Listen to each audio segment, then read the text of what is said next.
South Africa.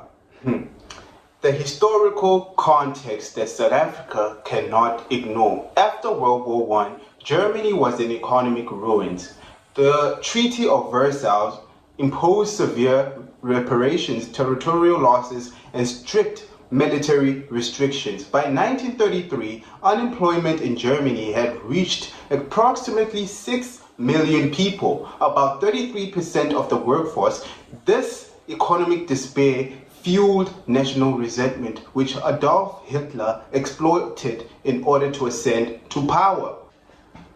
Before I tell you how this really correlates with what's really happening within our country's current affairs or how this links to South Africa, I'm going to mention how Hitler rose to power. He employed propaganda and made grandiose promises and scapegoated the minorities, mainly the Jews and the communists, to unite a fractured nation under the Nazi banner, guys.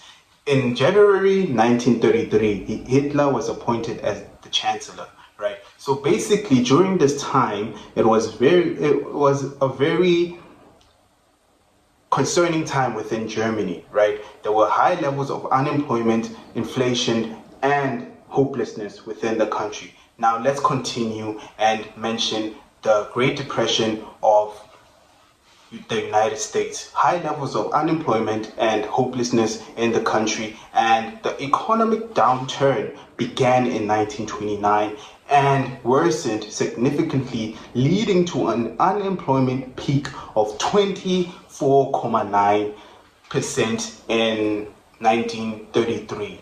Right. So basically in Germany, they had an unemployment rate, as I mentioned, of 33%, and the United States had an unemployment rate of 24.9, which is basically 25%, right? High levels of hopelessness within these countries during that time.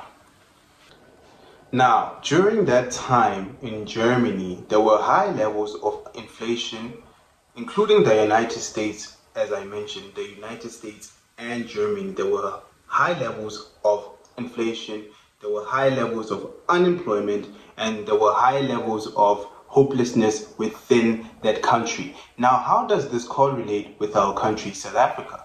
Let me tell you something. As of the fourth quarter of 2024, our official unemployment rate stood at 31.9%. But the truth is, right now, our unemployment rate is around 40-something%. This is because of the youth unemployment that is also found within our country. Our nation is grappling with unemployment rate higher than that of the US during the Great Depression and comparable to Germany's time during Hitler's rise, right?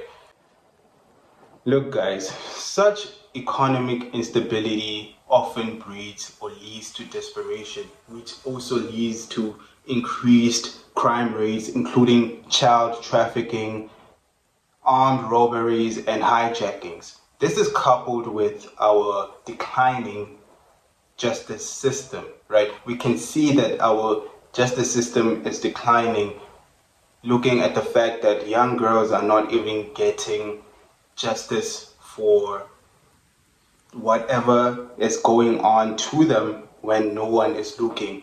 These pedophiles taking advantage of girls, the child trafficking that is happening within our country, right? Our justice system is stained, and perpetrators may act with impurity, right?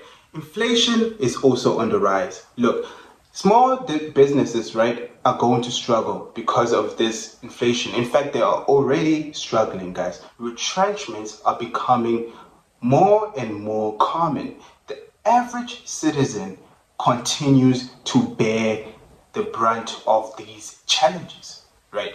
And to be honest, a lot of citizens are really struggling because of the current affairs that are taking place within our country. Look, guys, our country is really in a state of crisis, to be honest. looking at the youth unemployment and the unemployment rate as a whole, the inflation rates which are affecting the basic or the average citizen within our country is really concerning, and it's a matter that needs to be addressed. But it can never be addressed if our government has time to what?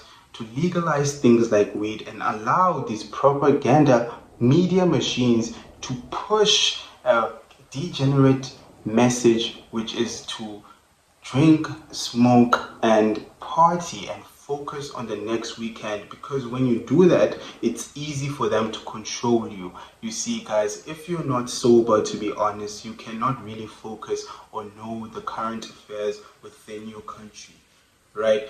Us as the youth, we are supposed to be the ones who are able to address these matters and be able to overthrow any government that goes against progress within our country. But we are too high and drunk to see that. But I do not blame anyone who is focused on that, given the state of hopelessness within our country.